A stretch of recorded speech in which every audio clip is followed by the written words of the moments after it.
The race to dominate the billion-dollar container business in Africa has not been in Kenya's favor in recent years. Djibouti has been winning the race since its multi-purpose port became operational in 2017.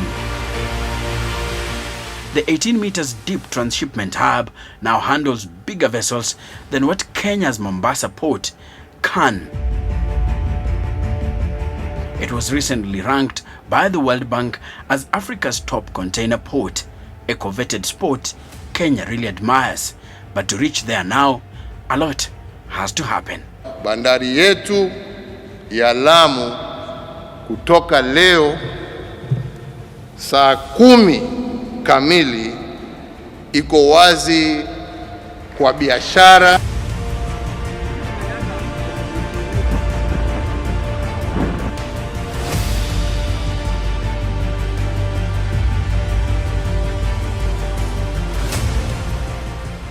Of the coast of Lamu, there is a new structure so immense it can be seen from space.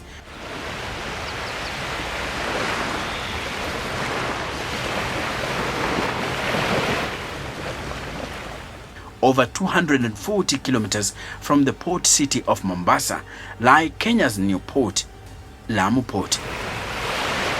It's what Kenya wants to build as a top logistics center on the continent of Africa. Its largest handling capacity will be 23.9 million tons of freight upon completion. Thousands of people will be employed to ensure the port runs smoothly. Over 100,000 ships will be arriving here every year.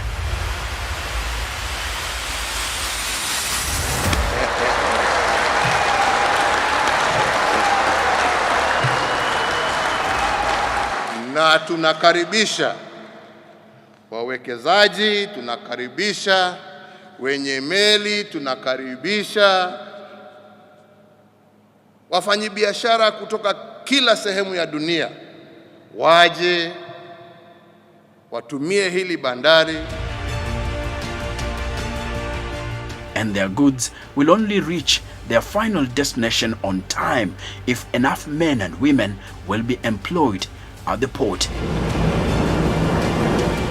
From maritime pilots and terminal operators to coast guards.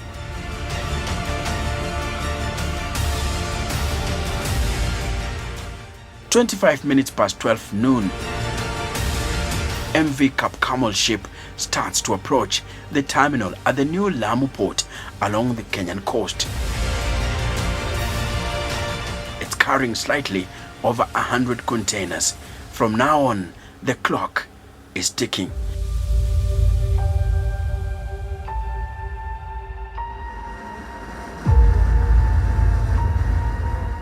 If the pilot fails to bring the freight to the correct terminal on time, the entire schedule will be affected.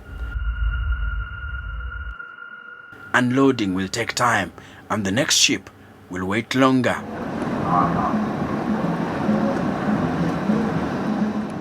It's a chain reaction with real consequences, given that Kenya's President Uhuru Kenyatta is waiting to launch the new port. If the ship comes late, the presidential schedule is thrown into disarray. It's a new port, and so this ship has no bigger challenges to battle with as it navigates into the terminal. The master plan for the sophisticated coordination of port endeavors is here. The port headquarters, the hub's brain,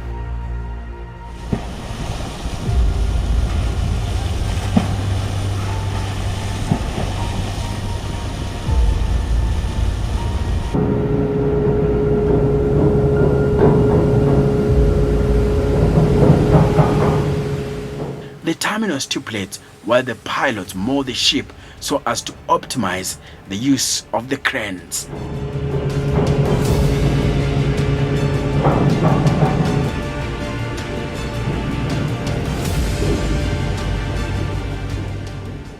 For the Cap Camel ship, it means making a 90-degree turn and pushing towards the dock.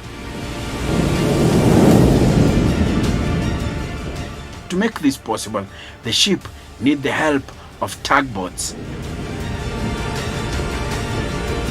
It's difficult for the large ship to move sideways. Moving at low speed means this vessel doesn't have enough water passing over the rudder to turn quickly. So this assistance is needed.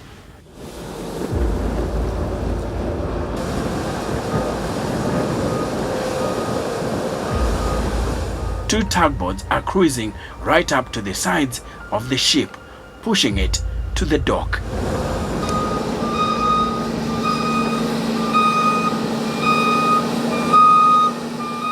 This ship has two decisive advantages: an enormous depth and no restrictions. This means that even the biggest of the giant ships can enter the port at any time of the day or night.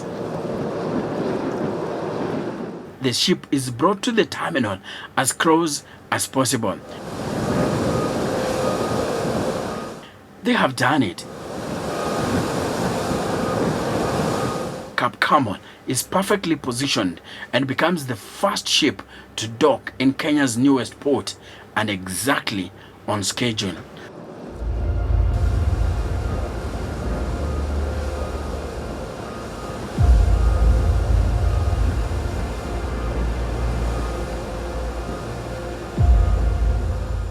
On the docks, some of the biggest cranes, shunting trucks, one of the most advanced control systems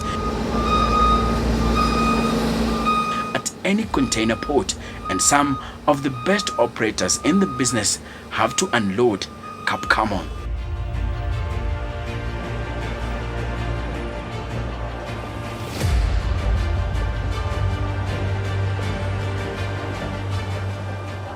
The majority of this process is performed automatically.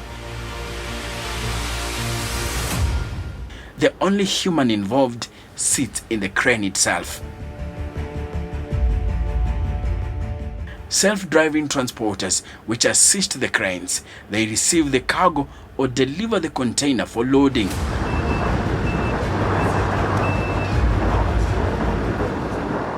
Remote control cranes traveling on rails stack the containers.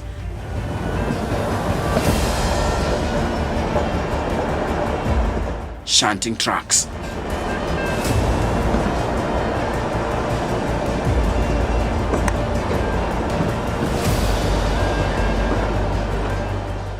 They will be supplying the cranes or move the container from point A to point B or by themselves.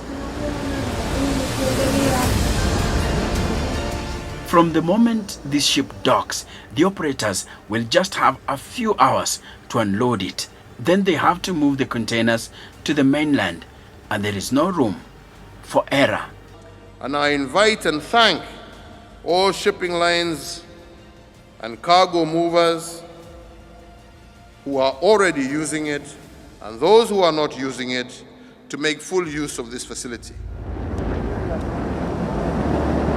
Today, only 2 ships have arrived here, but once the port becomes fully operational, LAMU Port will be battling powerful rivals for supremacy and the billion-dollar business along Africa's coastline. Rivals like South Africa's port of Durban and the port of Djibouti, which has shown tremendous output since it went online in 2017.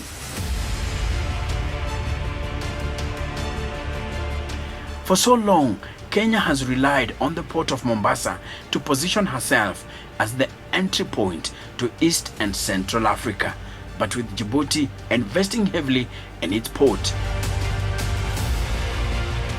Kenya has had to react and escalate the construction of LAMU Port, which had missed its initial target timelines. In order to trade goods, you need efficient ports.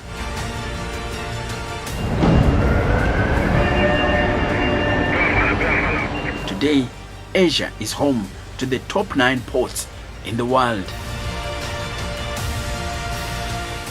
The most active ports are Shanghai, and Singapore, with an annual throughput of more than 30 million containers. Rotterdam is the only non-Asian port in the top 10, but far behind with close to 12 million containers.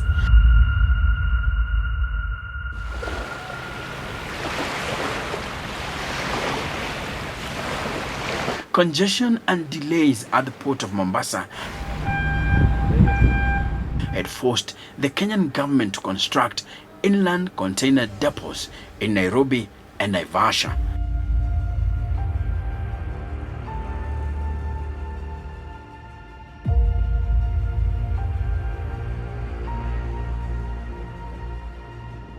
The only port in Kenya, the port of Mombasa, has served as a regional port and a principal gateway for many landlocked countries and a major source of revenue for the government. Competition from other regional ports such as Djibouti Port, Port Salalah of Oman, Jeddah Port of Saudi Arabia, the Port of Dar es Salaam and the Port of Durban of South Africa has put the Port of Mombasa under pressure to expand to deal with increased traffic, and if not addressed, could relegate the Port of Mombasa to become a feeder port. The Port of Mombasa has been undergoing an expansion program in an attempt to remain competitive in the region. But studies indicate that Mombasa Port is nearing its saturation point, and construction of another port was justifiable for the country.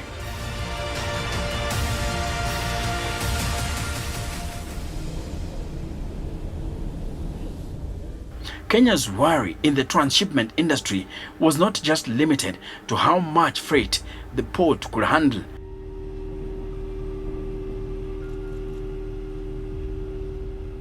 But also the size of vessels that could dock at the harbor.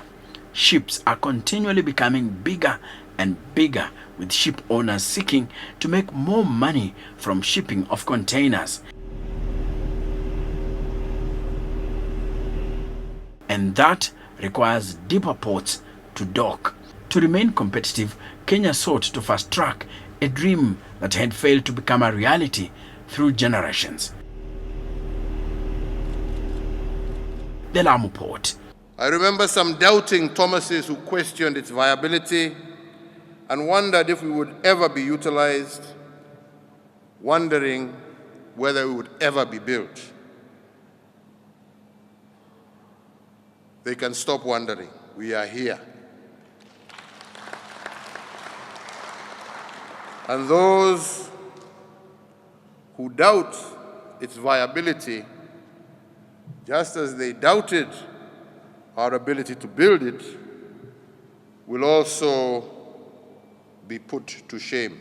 The new launched berth was constructed at Manda Bay, just beyond the mouth of the bay. The water here is over 12 meters deep. But that wasn't enough for bigger ships Kenya seeks to attract. As big as the Codron Mask,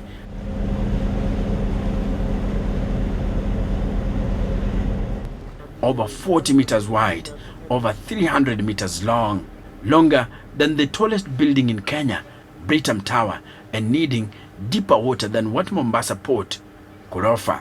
We are talking about 9,000, 10,000, 13,000 TEU container ships. So Kenya needed a port at least 15 meters deep. Today's megaships like the Codron Mask are in the class by themselves, a class called post-Panamax, because they are too wide to fit into the Panama Canal. And that was up to the team of engineers and workers from China Communications Construction Company to provide that depth through dredging.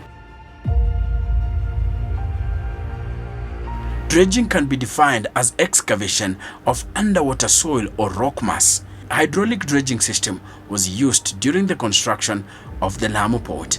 It involved sucking of the mixture of coral rocks and water from the bottom of the Indian Ocean.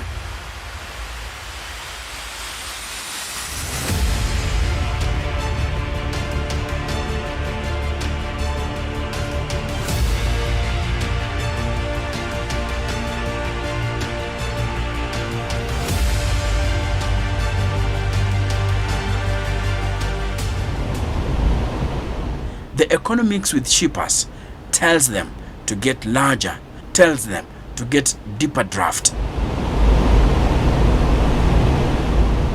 Draft is the depth of the ship below the water surface. Like for many modern harbors, engineers at the LAMU port are in a scramble to get the harb's waterways deep enough for post-Panamax container ships. The port will have 5 channels, with the main channel 18 meters deep. Bulk container ships will be docking here. We are talking about ships of 100,000 deadwood tons, or simply DWT vessels. Deadwood tons is a measure of a vessel's weight carrying capacity, not including the empty weight of the ship. The harbour is being constructed to be able of berthing 30,000 DWT vessels to 100,000 DWT vessels, even up to maximum of 18,000 TEU container vessels. The cutter suction dredger with a capacity of 3,500 cubic meters per hour is adopted for the harbour basin and turning circle dredging. The rotating cutter heads pulverizes the underwater rock mass into fragments.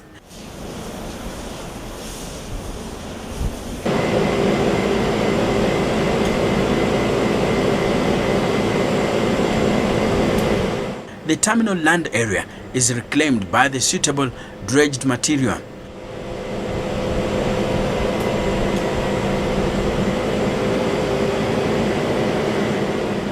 Temporary construction yard is established on the east side of the South Container Terminal after the land area is reclaimed.